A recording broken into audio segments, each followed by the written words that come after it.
আমার নবী যেদিন এই দেশ থেকে বিদায় হয়ে যাবে, আমার আল্লাহ জিবরাইলকে দিয়ে প্রস্তাব পাঠিয়েছিলেন, ও জিবরাইল, আমার বন্ধুর কানে খবর দাও, আমার বন্ধু এই দেশের মাটিতে থাকতে পারবে না, আমার বন্ধু এই রক্ত মাখা জমিনের মধ্যে রাখবো না, আমার বন্ধুর দেহ আমার আরশের ডাইন পাশে দাফন করব।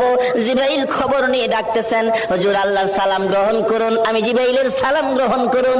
আল্লাহর নবী গো, আপনার দেহ মুবারক আল্লাহর আরশের ডাইন পাশে দাফন হবে, আপনি খুশির সহিত কবুল করুন। আমার নবী কোনো কথা কয় না, দুইটা চোখের পানি ঝরঝর করে ছাড়তেছে।